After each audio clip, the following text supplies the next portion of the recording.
Monseigneur Jean-Pierre Wigman, bonjour. Bonjour à tous et à toutes. RCF Sarthe est en pleine semaine du radio-don parce que nous ne vivons quasiment que de dons avec également des subventions. On a eu l'occasion d'en parler durant toute cette semaine. En tant qu'évêque du diocèse du Mans, quelle est votre relation avec cette radio chrétienne de proximité ? En fait, la radio rejoint toutes celles et ceux qui, parfois, nous ne pouvons pas rejoindre parce qu'ils sont malades, en prison, parce qu'ils sont isolés ou sur la route.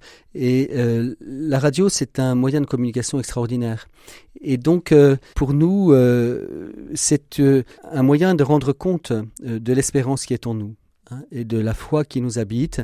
La radio RCF est aussi une radio, je dirais, quand même assez généraliste. Les programmes sont très variés. En fait, c'est un regard chrétien sur le monde, sur l'actualité, sur la politique, sur les phénomènes religieux. C'est cela aussi RCF. Alors bien sûr, c'est une radio où on parle de notre foi qui nous habite.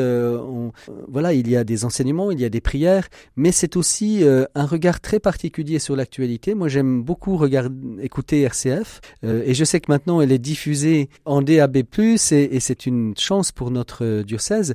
Donc, dans les coins les plus reculés de notre diocèse, on peut entendre RCF voilà, avec un son de très grande qualité. Donc la radio compte beaucoup dans la vie de notre diocèse. On vous entend régulièrement sur les ondes de RCF Sarthe. Qu'est-ce que ça vous apporte, vous, de venir ici au micro ou de croiser des journalistes de RCF sur le terrain ? Déjà, il faut s'habituer à parler à la radio. C'est pas toujours facile.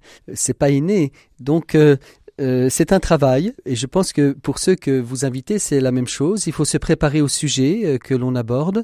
Donc ça demande un petit travail de préparation qui est très salutaire parce que ça nous oblige à essayer le plus que l'on peut à être clair dans nos idées. Ce qui n'est pas toujours simple quand tout s'entremêle. Donc parler à la radio, c'est un exercice qui n'est pas toujours facile. Il y en a qui sont plus doués que d'autres. Je sais que pour moi, c'est toujours un petit exercice de clarifier mes idées et de pouvoir les présenter de manière assez rapide. Et puis en même temps, ce que j'apprécie beaucoup, c'est l'ouverture.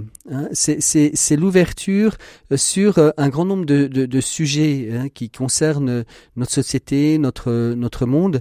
Et donc, j'apprécie beaucoup personnellement cette ouverture de RCF. Voilà, et dire que j'apprécie tout ce travail collaboratif. RCF n'existe que parce qu'il y a certes des salariés, mais aussi des bénévoles. Et c'est un ensemble. Il faudrait être plus long pour expliquer, je pense que vous le ferez, mais c'est un travail d'équipe. Et ça se sent lorsque l'on vient dans vos studios.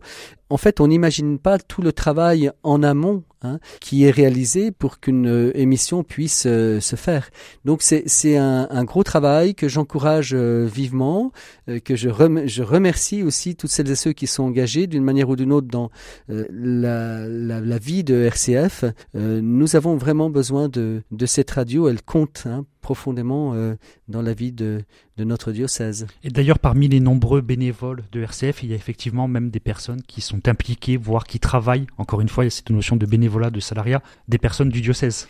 Et oui, c'est ça. Il y a des personnes du diocèse qui participent aussi aux activités de la radio. Je remercie tous les donateurs et même les petits dons. Sont importants. On dit souvent que les petits ruisseaux font les grands fleuves. Voilà, je pense que il y a quelque chose d'honnête de se dire voilà, je profite de RCF et donc je participe, même si c'est 5-10 euros. C'est toujours ça. Il n'y a pas de petits dons en fait. C'est aussi une manière de dire à ceux qui animent cette radio qu'on les remercie. Et même un don minime, cela montre qu'il y a des donateurs qui soutiennent profondément cette radio. Vous l'avez dit, il n'y a pas vraiment de nombreuses subventions. Alors le diocèse lui-même prend sa part. De manière non négligeable. Et on leur remercie d'ailleurs chaleureusement. Voilà. Et c'est finalement le diocèse, c'est tous les catholiques de la Sarthe, mais en même temps, les auditeurs peuvent compléter ce don du diocèse et dire aussi qu'ils remercient toutes celles et ceux qui font vivre ce bel outil. Merci Monseigneur Wigman d'intervenir pendant ce radio-don de RCF Sarthe. Je vous en prie et merci à vous, Paul-Joseph.